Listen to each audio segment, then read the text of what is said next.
ज्येष्ठ भ्राता युधिष्ठिर, मैं पढ़ लेता हूँ। कोई फायदा नहीं। कोई फायदा नहीं। अरे ये डायलॉग्स थोड़े ना है, मैं तो दया से बात कर रहा था। अच्छा वो कोई फायदा नहीं है। यहाँ नेटवर्क की इतनी दिक्कत है कि 1 मिनट की बात करने के लिए 5 मिनट तक टहलना पड़ता है। अर्जेंट एक फोन करना था। खैर मेरे लाइन बताओ। अरे लाइंस वाइंस छोड़ो, अपने हिसाब से कर लो। कॉस्ट्यूम्स ट्राई कर लो तुम आराम से। वैसे मुझे लगता नहीं है कि आप लोगों ने इससे पहले ऐसे ऐतिहासिक और सांस्कृतिक नाटकों में काम नहीं किया है। हमने किया है कई बार, ऐसे किरदार निभाए हैं हमने, तभी तो इनका निशाना अचूक अर्जुन जैसी और मेरी ताकत भीम जैसी। क्या है ना, अभी पहली बार आप लोगों के साथ काम कर रहे हैं ना, एक बार जान पहचान होगी तो फ्लो में आ जाएगा। वैसे आप लोग तो काफी समय से एक दूसरे को जानते होंगे, मतलब जम गई होगी आपस में, है ना? नहीं नहीं, ऐसा कुछ नहीं है। हमें एक दूसरे से कुछ लेना देना नहीं है। वो तो मुड्डू साहब है कि सबको जोड़ के रखते हैं। अच्छा, तो मतलब आप में से वो चोरी करने वाला और खून करने वाला ठग कौन है, वो तो आपको भी नहीं पता होगा। हमें पता होता तो सीआईडी को नहीं बता देते। जिया, द्रौपदी की कॉस्ट्यूम तारिका को हो गई। कॉस्ट्यूम तो बिल्कुल फिट है, लेकिन ये विग आप देख लीजिए, थोड़ा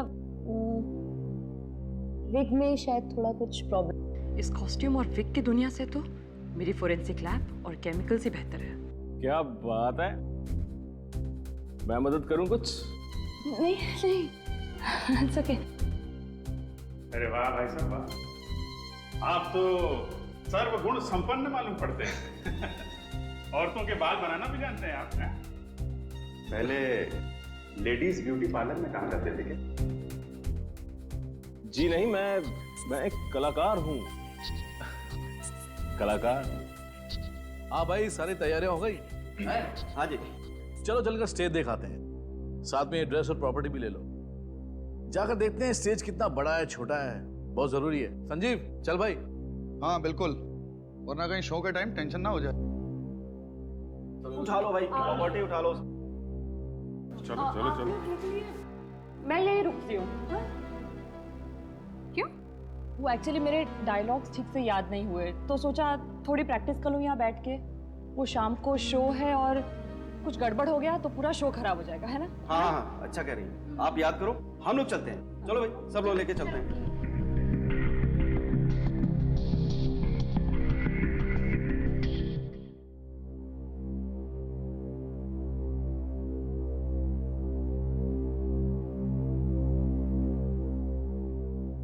अरे भाई, सारी कॉस्ट्यूम्स और प्रॉपर्टी ठीक तरह से चेक कर ली है ना? ध्यान से, कोई भी चीज छूटने ना पाए। शो में किसी भी किस्म की गड़बड़ी नहीं होनी चाहिए, ठीक है ना?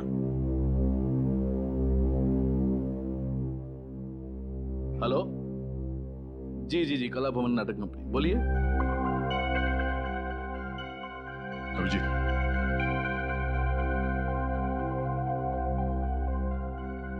ये देखो रुमाल। इनका महाभारत के नाटक में क्या लेना देना? मैंने पत्थर रख दिया और इसे ऐसे बंद करके जोर से घुमाया। इसके अंदर की चीज सीधी जाकर के सामने वाले के कंठ पर लगी और ऑक्सीजन की कमी की वजह से उसकी मौत हो गई। मतलब इस रुमाल में पत्थर बांध के खून किया जाता है। खून इन कलाकारों में से ही कोई है। कोई चक्रव्यूह रचना पड़ेगा खूनी को पकड़ने के लिए। अरे भाई, सारी प्रॉपर्टी चेक हो गई? हाँ, चेक तो हो गया, पर ये प्रॉपर्टी देखिए, समझ में नहीं आ रही है कहाँ से है। देखिए ये रुमाल? हाँ। ये यहाँ क्या कर रहे हैं? अरे भाई मीर जी जरा, अबे सतयुग के नाटक में ये कलयुग का रुमाल देने वाले थे कलाकारों को? हद हो गई यार। मुझे क्या पता कि किसने रख दिया। हाँ, हो सकता है किसी कलाकार ने धो के सुखाने के लिए रखा होगा। हाँ, और क्या, एक काम करते हैं, रुमाल को संभाल के रख लेते हैं। मीर साहब का पसीना पोंछने के काम आएगा।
ये क्या है? लॉज के बिल्स? आरके लॉज, केशवर, बापा लॉज, वेलापुर।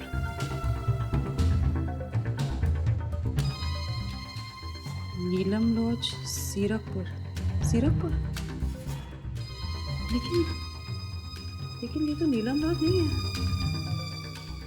और ये बाकी दोनों शहरों में भी कला भवन, नाटक मंडली वाले तो सरकारी लॉज में रुके थे। ये सिर्फ लॉज के बिल्स यहाँ क्या कर रहे हैं?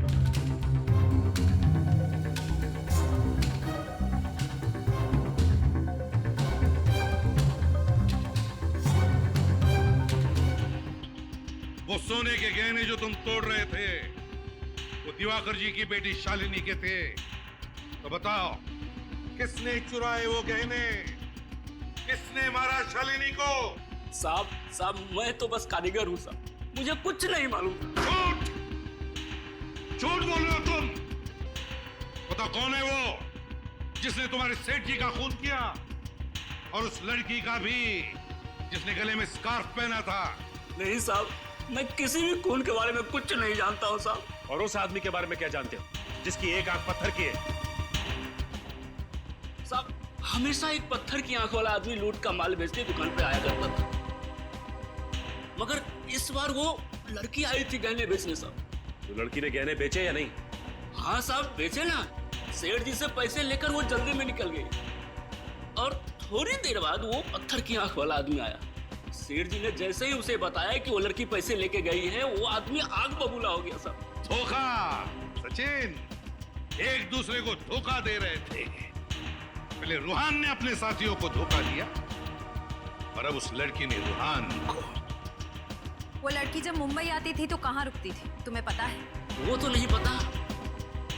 हाँ, लेकिन वो जब भी सेठ जी की दुकान पे आती थी तो ऑटो वाले को 15 रुपए देती थी।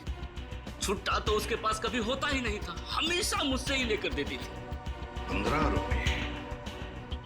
ऑटो रिक्शा का भाड़ा 15 रुपए होता था? इसका मतलब है ये लड़की जरूर कहीं वहीं आसपास किसी लॉज में रहती थी इस दुकान से। सचिन, पता लगा। क्या मतलब है इस बात का, मुझे बताओ। कि तुम लोगों को पैसे नहीं मिलेंगे तो तुम शो नहीं करोगे? मैं सिर्फ पैसों के लिए काम कर रही हूँ, कोई समाज सेवा नहीं कर रही हूँ। सबको पैसे मिल जाएंगे, तुम्हें भी पैसे मिल जाएंगे। लेकिन मुथु साहब, आप पैसे लाएंगे कहाँ से? उसकी कोशिश मैं कर रहा हूँ। संजीव समझाओ इनको, मैं इन सबको। देखो मुझे इनके बैग में से लॉज के बिल्स मिले, ये देखो। इसका मतलब कोई है जो कला भवन नाटक मंडली का पीछा कर रहा है। जिस शहर में ये मंडली गई, उसी शहर में उसी तारीख को ये अनजान लोग लॉजेस में जाके ठहरे थे। लेकिन ये बिल्स यहाँ पे आए कैसे? लॉज में जाके पता करना पड़ेगा कौन है ये लोग और इनका मकसद क्या है। एक मिनट। Hello hello. तो होंगे कहीं का। मुझसे बोला यहाँ पे नेटवर्क नहीं मिलता, खुद फोन पे बात कर रहा। देखो दे कौन सा नेटवर्क है इसका।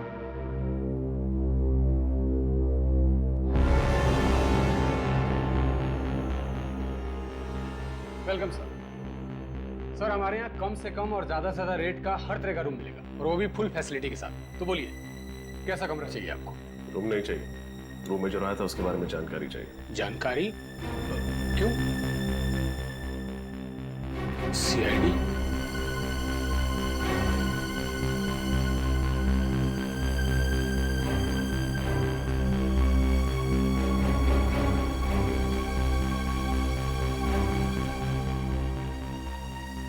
पहचानते हो सर?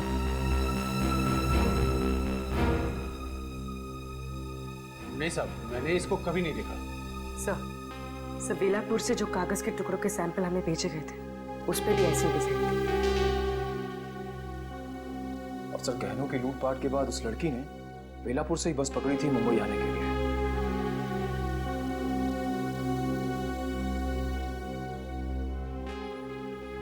सर इसका मतलब वो लड़की इस लॉज में आई थी।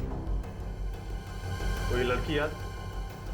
गोरी दुबली, हाइट लगभग 5.5 फुट, गले में स्कार्फ, आंखों पे बड़ा सा चश्मा और हाथ में काले रंग का सूटकेस।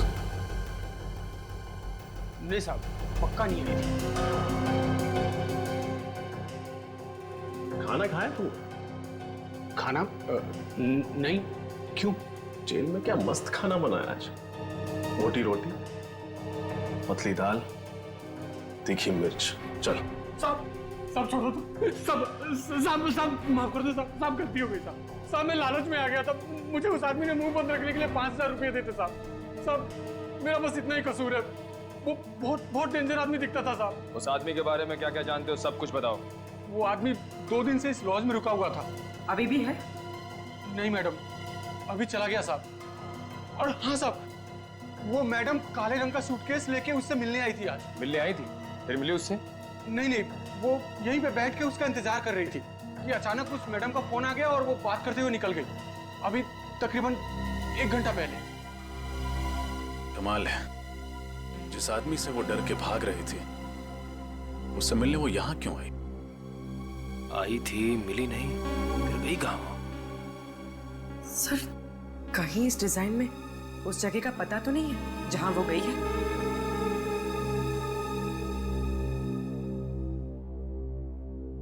SVR रोड, पूरा चौक। SVR रोड, पूरा चौक। सर, नचकेत जी और जीवराम जी ने जिस नाट्य संग्रहालय के बारे में बताया था, वो भी SVR रोड, पूरा चौक में है। क्योंकि वो संग्रहालय तो कई साल पहले बंद हो चुका है। सर, पर वो तो सालों पहले बंद हो चुका है। क्या? तो फिर वो लड़की उस बंद संग्रहालय में क्या करने गई थी, जबकि उसे तो मुंबई शहर छोड़ के भाग जाना चाहिए था।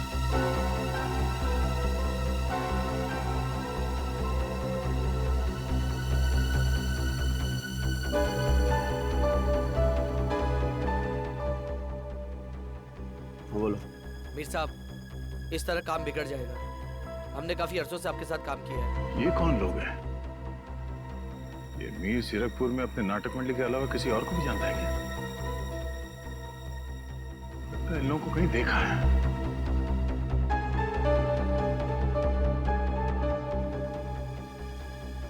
तुम लोगों को यहाँ नहीं आना चाहिए था।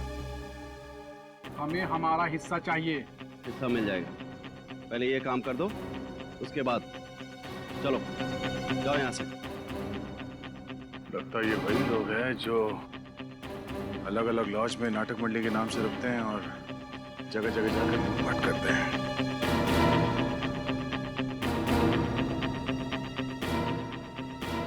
सर, मैं कुछ फोटो भेज रहा हूँ सर। लगता है ये वही लोग हैं जो उस नाटक मंडली में जुड़े हुए हैं।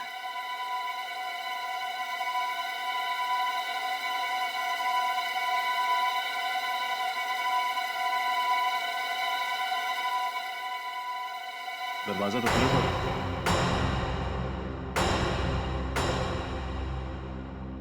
अगर ये जगह काफी दिनों से बंद पड़ी है तो यहाँ पे आत्मा वगैरह। डैडी, क्या डर पाल रखा है तुमने आत्मा?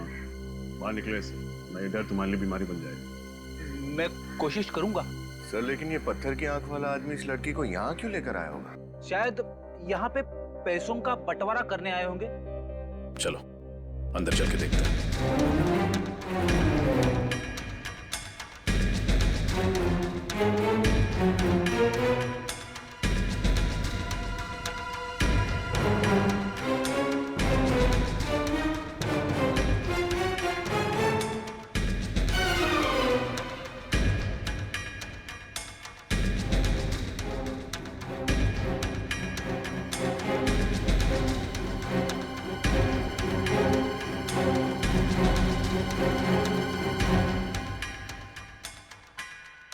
सर, ऐसा लग रहा है यहाँ अभी भी कुछ जलाया गया है। शायद जाओ, देखो कौन है, ध्यान से।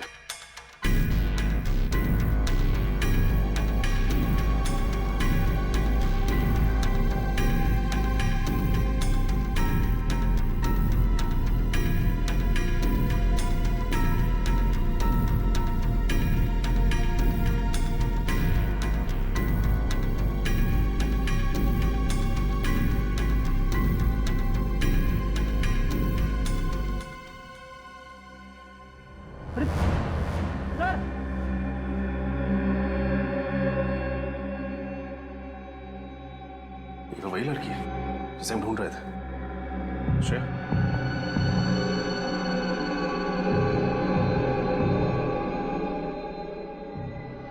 सर सांसें चल रही हैं।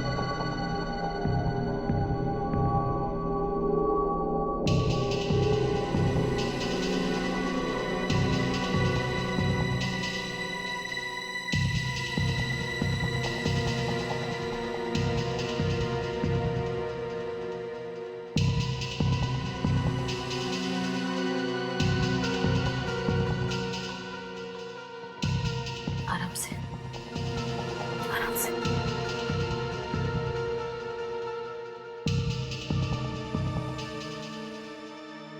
नाम क्या है तुम्हारा? नीना। नीना। किसने किया ये सब? किसने किया ये सब? पिता की। पिता की। पिता की। श्रेया, फ्रेडी, इसको जल्दी से अस्पताल पहुंचाओ।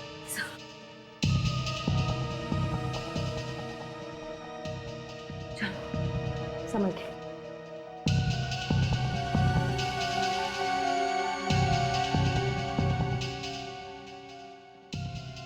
ये देखिए सर, कितने सारे फाइल्स और पेपर जला दिए उसने, लेकिन इनमें क्या होगा?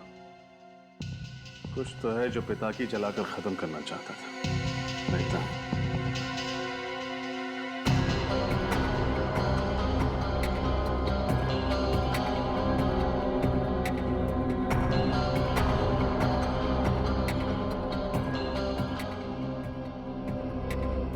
सर, ये देखिए,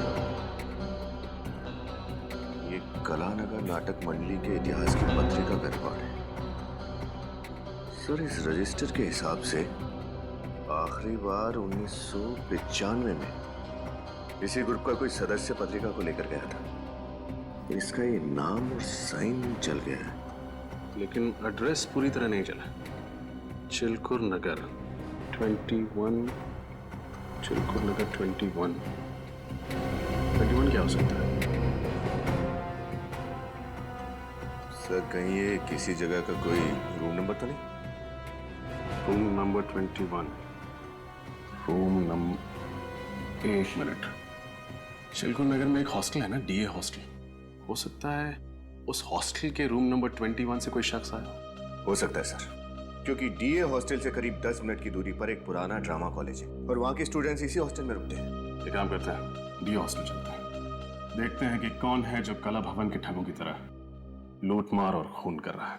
ये मीर बाहर जाकर इन लोगों से मिला था, शायद यही है वो ठग लुटेरे।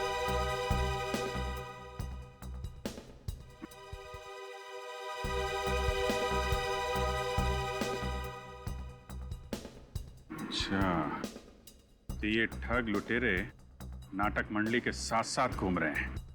जहाँ जहाँ ये नाटक मंडली जाती है, ये लोग वहीं वहीं पे लॉजेस में जाके ठहर जाते हैं, कहीं रिश्तेदार बन के और कहीं गवाह बन के अपना काम कर रहे हैं। और वो बिल्स कौन जमा कर रहा है उसके बारे में अभी तक कुछ पता नहीं लगा। इस मीर पे ही नजर रखते हैं, सब पता चल जाएगा।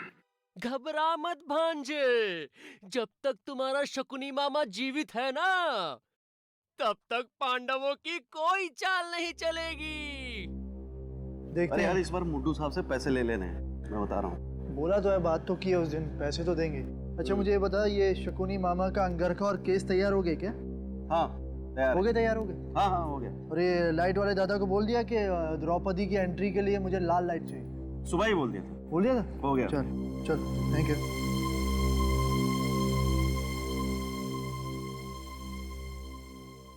ये मेरे अहंकार का नहीं, आत्मसम्मान का प्रश्न है। वो कितनी कॉम्प्लिकेटेड लाइफ कैसे बोल लेते हैं, देखो कैसे याद रखते हैं। ये फॉरेंसिक में ठीक है बॉस। नहीं यार, मैं सिखाऊंगा ना, सिखाऊंगा, कुछ नहीं हो सकता। अरे नहीं, कोशिश करता हूँ ना यार, हो जाएगा हो जाएगा। आज मैं ये प्रण ठानती हूँ कि मैं ये केस जब तक उस दुष्ट दुशासन के रक्त से नहीं रंगे जाएंगे, ये केस मैं हमेशा ऐसे खुले ही रखूंगी। वाह वाह, क्या बात है, क्या एक्टिंग करती हैं। हाँ, ये काम कीजिएगा, जब ये केश वाली लाइन बोली ना आपने, तो बालों को थोड़ा सा ऐसे करके झटक दीजिए। बहुत मस्त लगेंगे। वैसे एक बात बोलूं, आप पूरी बहुत मस्त दिखती है। दुर्योधन, क्या नाम है तुम्हारा? केतन। तारिका जी के बाएं कंधे में चोट लगी है, इसलिए वो ऐसे बाल नहीं कर सकती। इसलिए बेहतर होगा कि तुम नीचे जाओ और रिहर्सल करो। नीचे जाओ और रिहर्सल करो। नीचे जाओ। बेचारा केतन बाल बाल बच गया। यार तुम्हें मजाक सोच रहा है यार? अरे मजाक क्या करो यार। ये मीर कहाँ गायब हो गया? हाँ, तो यहीं पे फोन पे बातें कर रहा था। ये गया कहाँ? सॉरी सर, सॉरी, आपको इंतजार करना पड़ा। बताइए क्या काम था? क्या साल 1995-96 में आप इस हॉस्टल में काम कर रही थी? नो सर, मैं तो सिर्फ पिछले 2 सालों से यहाँ काम करती हूँ। कोई और है इस हॉस्टल में जो उस समय से काम कर रहा हो? जी हाँ, पार्थ जी। सर वो 1995 से इस हॉस्टल के फैकल्टी मेंबर हैं। बुलाऊं उन्हें? प्लीज।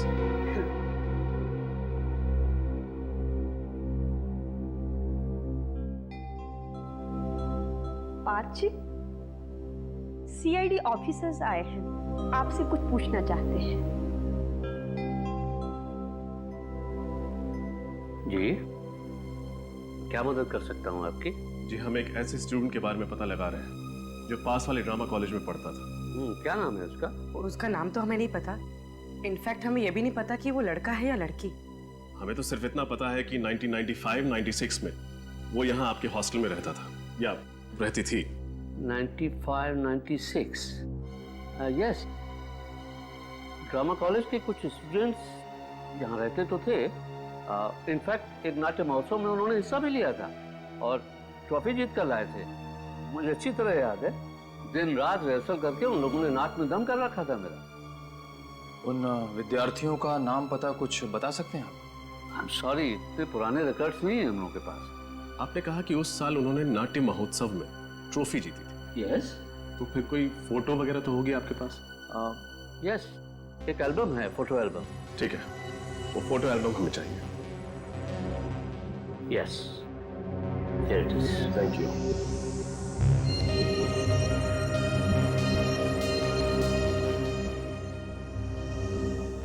ओह, तो ये है। अरे सुबह के 9 बज गए और ये हवेली वाले अभी तक नहीं उठे। अरे इस वक्त तो रसोई घर में भी इतनी चहल पहल होती है। और छोटी बीबी जी और बड़ी बीबी जी कहाँ है सब लोग? बीबी जी, साहब, बीबी जी।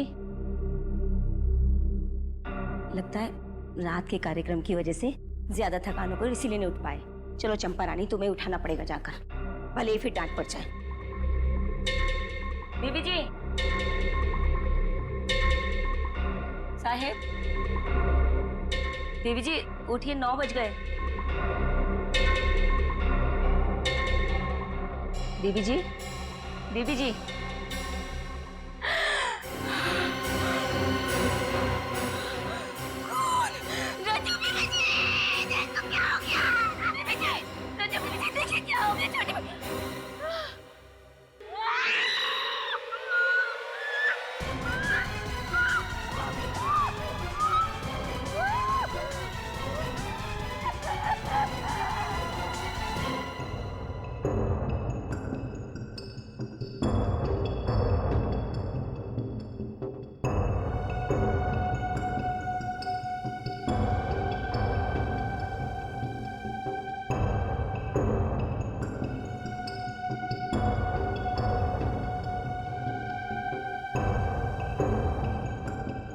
ना कोई खून खराबा और ना ही कोई हाथापाई, सिर्फ गले पर चोट के हरे निशान।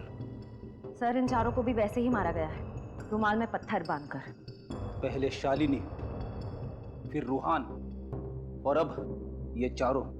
सर, पूरा घर साफ कर दिया, रुपए पैसे गहने सब लेके कुछ भी नहीं छोड़ा। मुझे नहीं लगता है किसी एक आदमी का काम हो सकता है। चोरी, लूट और फिर खून। सर अब इन लोगों का स्टाइल थोड़ा थोड़ा मेरी समझ में आ रहा है। ये लोग छोटे शहरों में अपना शिकार करते हैं ताकि किसी की नजर में ना आए। देखिए, क्या आप बता सकती हैं कि कल रात को आपने इस घर में किसी को आते जाते हुए देखा था? कोई मेहमान या फिर कोई और? साहब, कल 8 बजे तक तो हम इसी घर में काम कर रहे थे। हमने रात के बर्तन साफ किए, सबके बिस्तर लगाए और फिर हम पांचों घर से बाहर साथ में ही निकले थे साहब। पांचों मतलब? बड़ी मेम साहब, छोटी मेम साहब, बड़े साहब, छोटे साहब और हम। मतलब कल शाम को ये चारों कहीं बाहर गए थे? वो लोग कोई नाटक देखने के लिए गए थे। नाटक? कौन सा नाटक? महाभारत कला भवन नाटक मंडली का। मैं भी वहीं पे था। तुमने उन चारों को वहाँ पर किसी अनजान आदमी से बात करते हुए देखा था? नाटक खत्म होने के बाद चारों मंडली वालों से मिलने के लिए रुके थे, उनकी तारीफ करने के लिए। और बातों ही बातों में उन्होंने कला मंडल कंपनी को 50,000 रुपए देने का वादा भी किया था। 50,000? इतने सारे पैसे क्यों? कला के पुजारी थे और बहुत पैसे वाले थे वो लोग। जरूर ये काम उन्हीं नाटक मंडली के कलाकारों का है। अगर उन्हें जल्द से जल्द रोका नहीं गया तो न जाने और कितने मासूम लोगों का खून करेंगे ये लोग। लेकिन इन लोगों के खिलाफ कोई सबूत या गवाह नहीं है हमारे पास। अब इन लोगों को गिरफ्तार करने के लिए एसीपी सर के प्लान बी का इस्तेमाल करना पड़ेगा। हम पांडवों और आपकी पुत्र वधू द्रौपदी को 13 वर्ष अज्ञातवास में जाने की आज्ञा दीजिए। मुझे अपने वचन का पालन करने दीजिए। अरे यार, कॉस्ट्यूम में मजा नहीं आ रहा यार। हंसो मत यार, कंसंट्रेट करने दो। चलो स्टार्ट करो। बस! कौरवों और पांडवों में मित्रता नहीं हो सकती, केवल शत्रुता हो सकती है, शत्रुता। पांडवों को हस्तिनापुर छोड़कर अज्ञातवास जाना ही होगा और हस्तिनापुर पे केवल दुर्योधन राज करेगा, केवल दुर्योधन। चलो भाई, किसकी लाइन आगे? अरे आगे अर्जुन और भीम की एंट्री है। दिनेश तो अचानक गायब हो गया, बचा रोहान, वो ऐन वक्त पे छोड़ के चला गया। हमें और कलाकार चाहिए। और द्रौपदी? द्रौपदी के बिना तो कैसी महाभारत? और फिर द्रौपदी के बिना महाभारत का तो युद्ध ही नहीं हो सकता ना। अरे यार, मैं मुद्दू साहब से कितनी बार बोल चुका हूँ कि कलाकारों का अरेंजमेंट करें, उन्हें मेरी बात समझ में नहीं आती है। ये मुत्तू साहब है कहाँ? तुम्हारी बात सुन ली गई है संजीव। मैं अपने साथ ऐसे कलाकारों को लेकर आया हूँ जो कला भवन नाटक मंडली में हमारे साथ परमानेंट काम करने के लिए तैयार है। क्या बात है? कहाँ है वो कलाकार? आओ ऊपर आओ सब लोग, आओ सभी लोग आओ, मिलिए हमारे नए कलाकारों से। ये है भीम, ये अर्जुन और ये द्रौपदी। नमस्ते। आप लोगों के साथ काम करने में बहुत आनंद आएगा। कला भवन में आपका स्वागत है। मैं केतन और आप? मैं तारिका। हमारा नाम नहीं पूछेंगे क्या? मैं अभी, और ये इनसे मिलिए, ये दया, बहुत दयालु हैं। हम सब नाट्य मंडली में काम कर रहे थे साथ में। मुद्दू साहब ने हमें आपके नाटक में रोल देने का वादा किया तो हम लोग मना नहीं कर सके। अच्छा, वो मुद्दू साहब से पैसों की बात हो गई आप लोगों की? हाँ, पैसों की बात हो गई है, आप चिंता मत कीजिए। अब तो बस आप हमारा काम देखिए।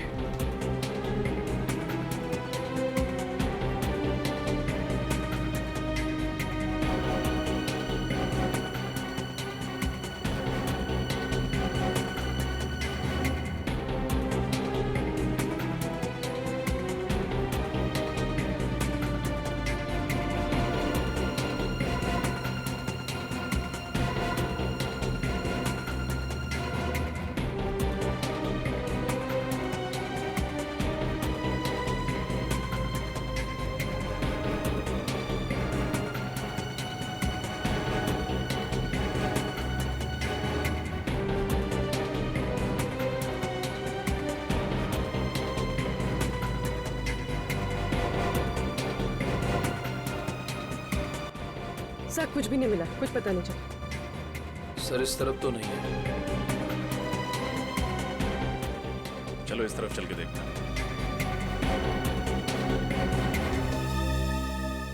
गहने जल्दी से तैयार करो।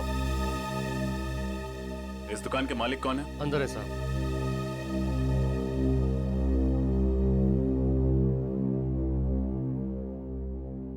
कहिए, मैडम के लिए अच्छा सा हार दिखाऊं? देखते ही खरीद लोगे आप। दिखाएंगे हम, बताएंगे आप। नहीं, इस लड़की को तो मैंने पहले कभी देखा ही नहीं। इस लड़की ने जो गहने पहने वो सब जगह नहीं मिलते। आपने कभी देखा है? एक मिनट, आप मुझसे ये सवाल क्यों पूछ रहे हैं? कौन हो आप लोग? जवाब मिला। अब सीधे सीधे हमारे सवालों के जवाब दे दो। देखो, अगर तुम अपना मुंह नहीं खोलोगे तो हम तुम्हारी दुकान बंद करवा देंगे, हमेशा के लिए। इस फोटो में जो गहने का डिजाइन है, ये गहना आपकी दुकान पे बेचा गया है ना? नहीं साहब, ये गहने तो मैंने खरीदे ही नहीं, पक्का।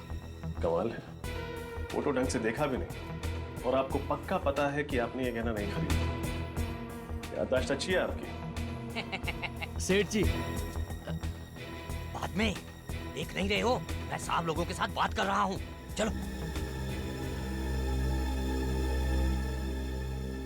एक बात बताइए, जब आप गहने खरीदते हैं तो आप उसका भाव कैसे लगाते हैं? सबसे पहले वजन किया जाता है, ये जानने के लिए कि सोना कितना तोला है, और उसके बाद फिर चेक किया जाता है, ये जानने के लिए कि सोना खरा कितना है, और फिर जैसा ग्राहक वैसा दाम।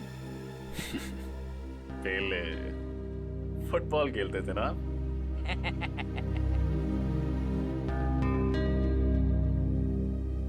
आपकी याददाश्त काफी अच्छी है, लेकिन हमारी नजर कमजोर नहीं। इस फोटो में जो डिजाइन है ये बाली हूबहू वैसी है।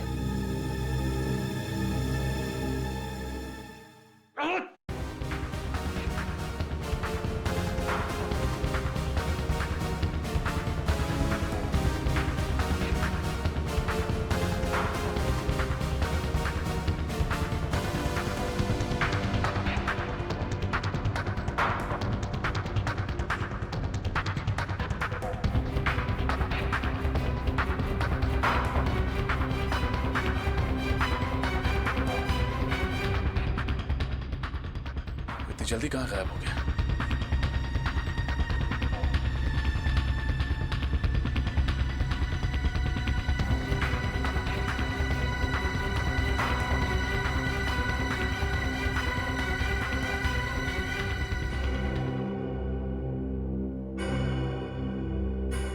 ये तो मर गया।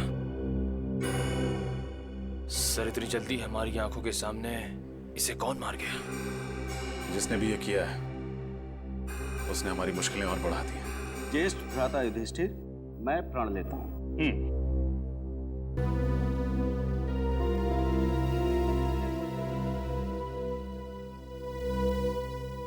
हेलो।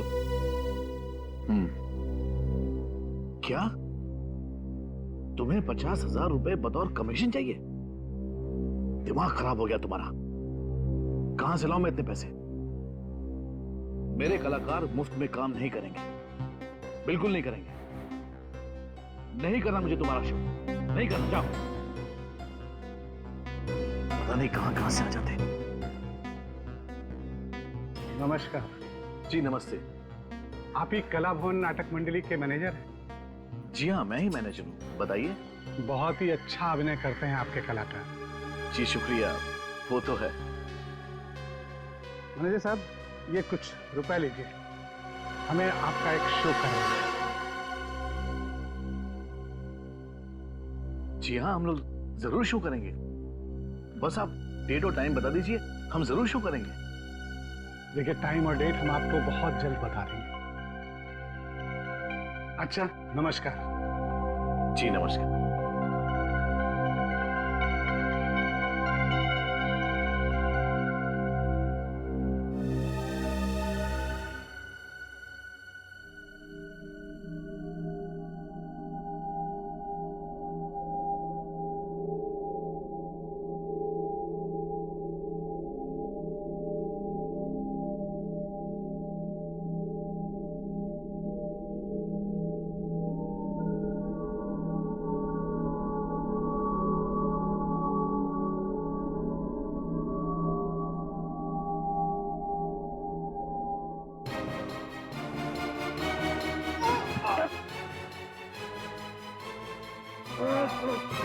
कौन तुम लोग?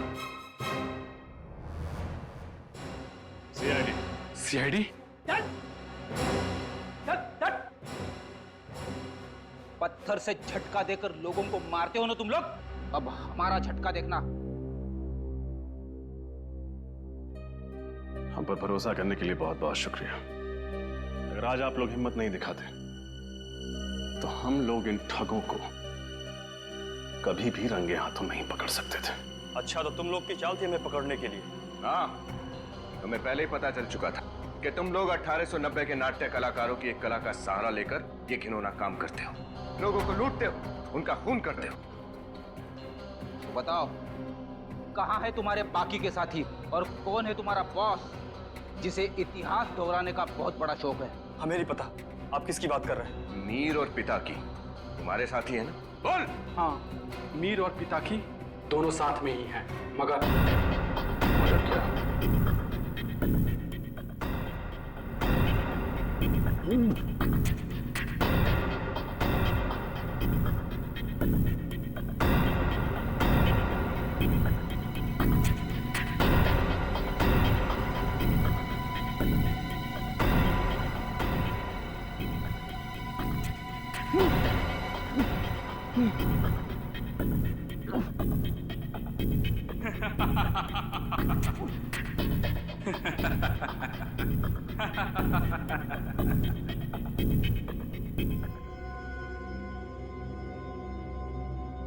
अपने सरदार के साथ विश्वासघात, तुम नहीं बचोगे।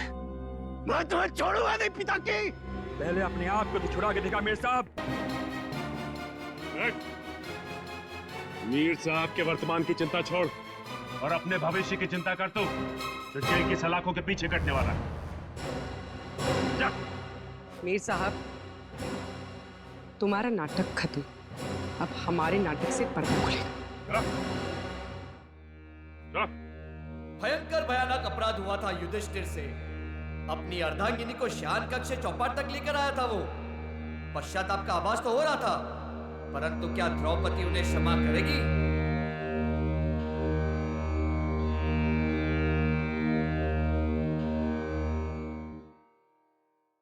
मैं आपकी अर्धांगिनी हूँ, जीवन संगिनी हूँ। कोई वस्तु नहीं जिसे आप दांव पे लगा दे। घोर अपराध हुआ है मुझसे पांचाली। विवश हो गया था मैं उस पल। उस क्षण को मैं स्मृति से ओझल करना चाहता हूँ। आपका अपराध क्षमा के योग्य नहीं है। मेरे पालनहार होकर आप मुझे चौपट की बाजी में हार गए। यदि आप अपने अपराध को स्मृति से ओझल करने का उद्देश्य रखते हैं तो उस दुष्ट दुशासन के साथ मुझे माफ कर दीजिए।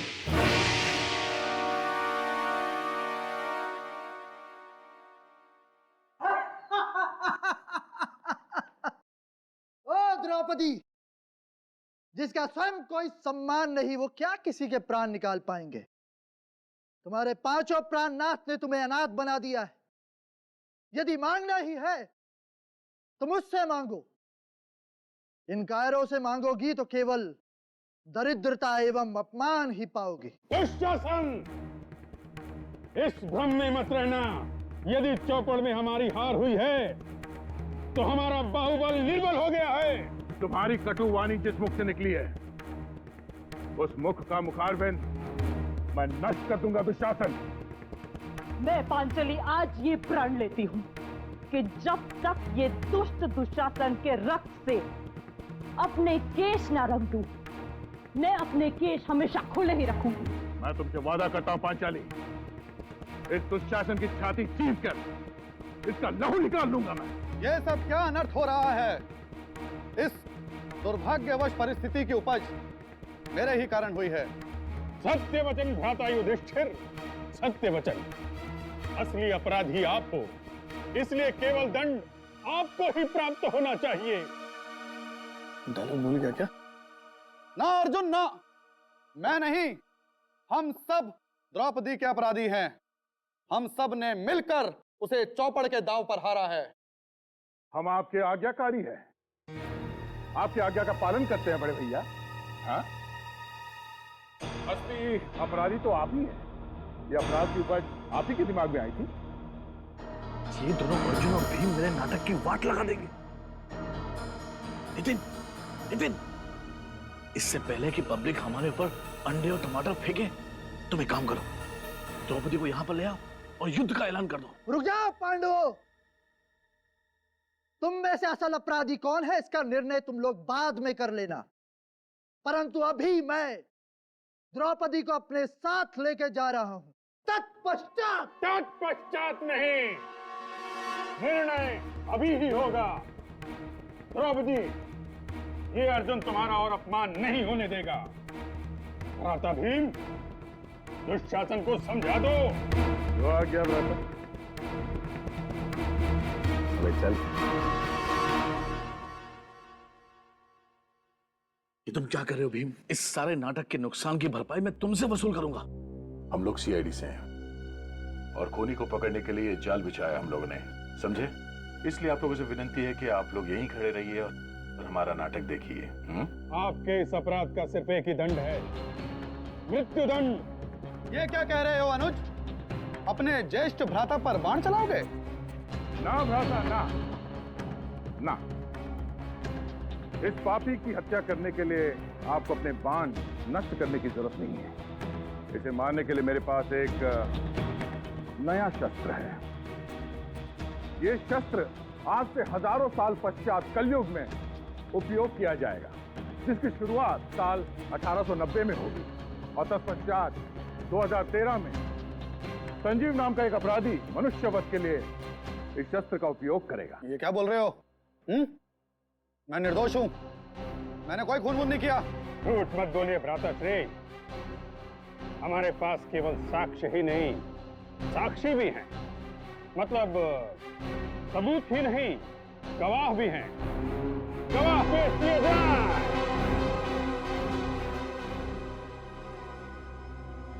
कौन हो तुम लोग? सीआईडी ऑफिसर अभिजीत, दया और फॉरेंसिक एक्सपर्ट डॉक्टर तारिका। तुम्हारे गुनाहों का पर्दाफाश हो चुका है संजीव। पिताकी और मीर ने तुम्हारे खिलाफ बयान दे दिया।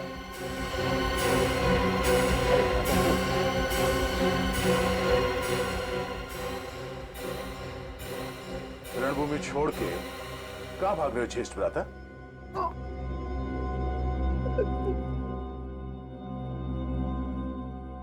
सर, कला भवन नाटक मंडली चलाने के लिए पैसे चाहिए थे सर। पूरे साल मेहनत के बाद भी हम लोग इतना पैसा नहीं कमा पाते थे कि मंडली का खर्चा उठा सके सर। जब कला भवन के ठगों का इतिहास पता चला तो मैंने पिताकी, रोहन, मीर और नीना के साथ मिलकर सर लूटपाट और खून का सिलसिला शुरू किया सर। मेहनत से कमाई नहीं कर पाए तो गैर कानूनी काम शुरू कर दिया, ईमानदारी की दुकान बंद कर दी और बेईमानी शुरू। संजीव, तुम कलाकार तो सचमुच बहुत अच्छे हो, लेकिन तुमने अपनी कला का उपयोग गलत कामों में किया।